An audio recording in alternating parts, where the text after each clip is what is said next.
Good morning, Namibia and the world, and welcome to the Government Information Center. My name is Desire Kahiha, and I am your host for today. Today's topic, we are looking at artificial intelligence, shortly known as AI, which has become a great part of our lives across all spheres, whether in our workspaces, our home spaces, even in our study spaces. Today, we are joined by a group of students. They are media and communication students from the University of Namibia, and we want to have their perspective on this topic. And basically, we're looking at how they're navigating AI tools without necessarily losing their journalistic integrity.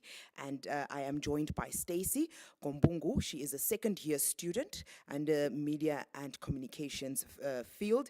We also have Mr. Lawrence Chipandeka, and he is a fourth-year student in the same field. We have Hasselel Pony Avasis, she's a third-year student, as well as Salma Kakala, she's also a third-year student. Good morning. Good morning, ma'am. Now, thank you very much for joining us. It's always lovely to have perspectives from different spheres of life, whether adults, officials, executives, but most importantly, because this is the biggest concern that many people have when it comes to AI and its influence, especially in our studying spheres. Now, my first question goes to all of you. We can start with Stacey here and move down the queue. And we want you to share your experiences with artificial intelligence and journalism generally as a student of this field. Okay, so I'm Stacey Kombungu, as said. My experience with AI has been amazing because AI helps me with simplifying and drafting. AI also helps me with like brainstorming ideas and just making it easier to discuss issues. Okay. Hasselel Pony, your experience? Personally, for me, I see AI as automation to human intelligence, right? So it cannot replace journalism as a practice because journalism is all about real experiences, real people, and real voices, right? So for me personally, I had modules like Introduction to Journalism, News Reporting and Writing, and Specialized Reporting, right? And within those modules, we were expected to write news stories, practical news stories, real experiences. So there were times when I did not, necessarily meet deadlines as I was supposed to, and then our lecturers would, in turn give us an extension, and I would use that extension to the best of, for my best interest, right? Yes. And I would turn to AI as a think partner, not I would use it to start, like to brainstorm ideas. I would throw in ideas, give it my input, but then I would necessarily have to do the end product. I would just take ideas from it, but then I will have to do the final product. I would have to do interviews, use real sources, because journalism is all about the real, right? A real world.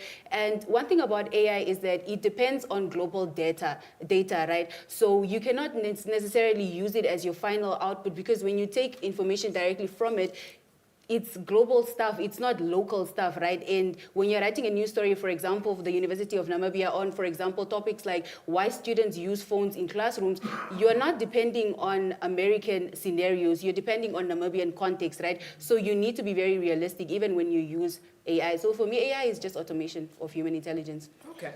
Yeah. Salma? I use AI as a supporting tool. I throw in ideas to AI. I write what I have already, and then I give it to AI, and it basically just analyzes it for me, but without also changing the words that were said. Let me say I went in the field, and then I conducted the research. I'm not going to give AI and say, no, Hazel said this. Hazel did not say that. That is being AI generated by the app. So for me, my experience with AI has been quite great, but I like telling people that I don't see AI as a research tool for me. I see AI as a supporting tool that only helps me when I help it. So for me, I help AI with what I have already, and then it just gives me to say, put a comma here or do this. So it's for me, it's based on grammar to say. Thank you. Okay. Lawrence? The issue with artificial intelligence has been the application of how we're supposed to use it as students. It's supposed to be a supporting tool, as my colleagues have stated, but then students have turned it around where they solely depend on artificial intelligence, and that is the issue that is being addressed even in classrooms with our lecturers. Because, first of all, journalism, there's a certain aspect of ethics that it requires. We also need field work. Now, when you solely depend on artificial intelligence, it just takes away the human touch, the human tone that is supposed to be applied into it. So the application of AI is, especially among students, has been questionable. Students are solely depending on artificial intelligence, which is actually an issue. Because when it comes to journalism, in a sense, it requires the fieldwork that you put into it. As students, you need to, how do I word this? There are certain tools that you need, there are certain aspects that are required for you to be called a true journalist. Yeah. We depend on the code of ethics that are applied to us, but when it comes to AI, that is solely artificial. It doesn't have that human tone to it. So artificial intelligence, the application of it has been questionable, especially among students. The concerns have been raised by the lecturers and the community at large. Okay, well put. Now we come back to some of the highlights that I collected now from your responses, and I link that to the various tools that are out there. And I'm now very curious to find out from each of you, which of the generative AI tools do you use in your newsrooms, and what do you deploy them for? Stacey? Okay, so I use ChatGPT. Okay. But I mainly use ChatGPT for simplifying and just getting ideas. Okay. And also the other tool I use is like Perplexity AI, because it gives you, when you like search for information, it gives you sources with it. So yeah. Okay. Which is, especially as a student, it's very important to note your sources, and also maybe for your research part of studying. Hasselil Pony? I personally use Copilot and ChatGPT as well, as mentioned by Stacey. Generally just because sometimes I sit with a lot of ideas, and so I don't necessarily have time to sit and draft these ideas manually. So I put, because there's also a voice feature on ChatGPT, yes. I would then use this voice feature to just insert whatever ideas that I have, and help it just basically help me come up with like a structure on how I'm supposed to do the writing for the assignment or the specific work that I'm supposed to do. But like I said, I don't necessarily entirely depend on AI to get the final output. I do my own research. Very good. Salma? As I mentioned earlier, the part of AI that I use is for grammar. I use a grammar tool. So it helps me just narrow down how the sentences should be, especially in news writing. And when we are taught in Introduction to Journalism, we are taught to be factual.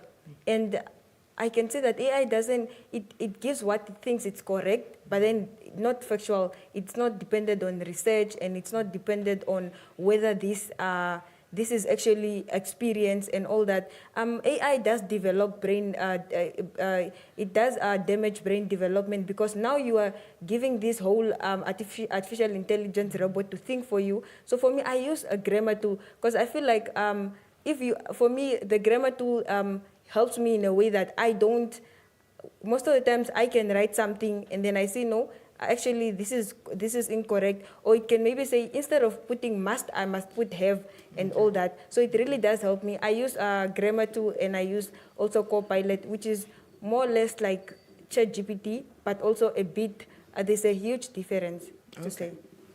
And Lawrence? So when it comes to AI and journalism, there are certain bits where AI can be applied. I personally use ChatGPT. There are certain bits where AI is mostly applicable, bits like tabling sports results or weather chats. When you want data to be tabled, AI can, of course, help you.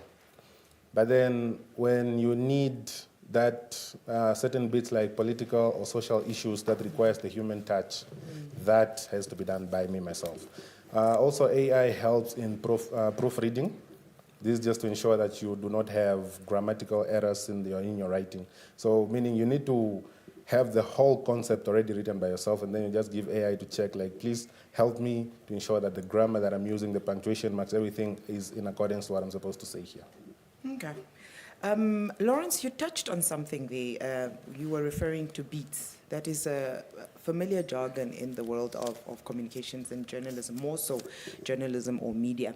And I would then like to just move that same, or a question in that line to your colleagues here. Salma, I would then want to find out from the rest of you, which beats or news stories, in your experience, are more open to the use of AI?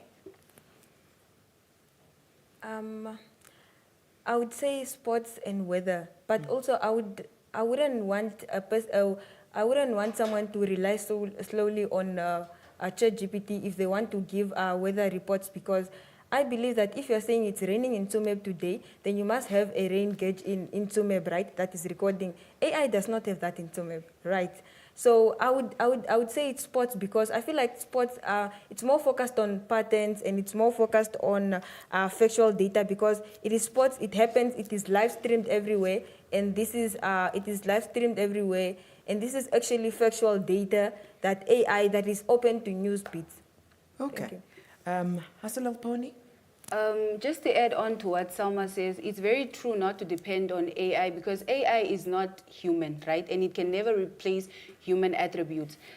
Journalism is all about, we are also talking about integrity within journalistic practice, right? And for integrity to be taken into account, you need to be truthful in your journalistic practice. You need to be fair. You need to be accountable, right?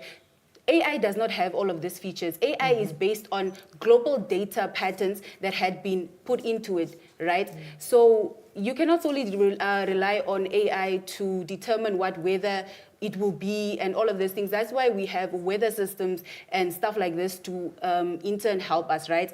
And as I had mentioned, AI definitely is used for human intelligence automation, right? So you cannot replace what a human being can do and use AI to do that, right? You're taking away from what a journalist can do. You get what I'm saying? So different beats, I feel like in all beats, yes, you can use AI for research and for structuring your statements and stuff like that, and also that it can help you to relieve on the repetitive tasks that humans would rather, in turn, would have to do if AI was not existent, right? Yeah. But I believe in all practice, journalism should be taken as an accurate practice, right? So you need to be truthful, you need to be honest and uphold all the principles of the practice in itself. So I don't think you should use AI. Okay. Yeah. Stacey? Okay, I think, as they said, I think that like in journalism, certain bits like sports, finance, are easily like, you can easily use AI with them because they contain data and patterns, they follow data and patterns. But then like if we get to like things like mental health, investigative journalism, those require like human experience. So it is hard to like use AI on those because it's human experience and AI cannot relate to that. So Okay. yeah. Okay. We're having healthy inputs here that are opening up a person's mind, especially mine. And one would want to continue this conversation in line with the following question. AI tools are said to deliver subpar results for topics in need of more interpretive and in-depth reporting, for example, like what Stacey highlighted too. I would want to know then from your own experiences, just in short, have these been proven in your practical movement within your studies, within your work, when it comes to your experience with it? We start with Lawrence there. people always say change is inevitable. Change is one thing that's always constant. That's why in the era that we are today, artificial intelligence has been developed. Of course, it should serve as an extension. We should not be solely relying on artificial intelligence because, like my colleagues have stated earlier, it has data that has been collected all around the world. Yeah. Now, when we talk about issues that are happening, especially nationally here, like issues that we have as a country here, AI might not deliver accurate results because the data might not have been entered. We have real-life situations that are going on, and that requires that human touch that AI can never replace. We also need to remember that we human beings are the ones that developed artificial intelligence just to serve as an extension to our ideologies and the work that we want to do. So solely depending on AI and the results that AI, the result that AI is producing is, you know, it's an issue. Okay. It's an issue. Salma? I would love to say that AI can misinform the public if incorrectly used, right? But then how do journalists see that I can, what I'm writing now or what I'm going to give to the public can actually misinform the public because I used AI? As Lauren said, some of the investigative journalism that we journalists have to do require a human touch, require you to be on the scene. Now you are writing a story about Okahanja and you are writing maybe something happened in Okahanja and now you are giving AI to say, no, write this. Okahanja is a town that is 45 kilometers away from Windhoek. This is what you must write. So now I feel like AI it doesn't give Namibian context. It's more based on global data. It will give you USA things because it is more based on that. Because I would say it's their robot, not ours.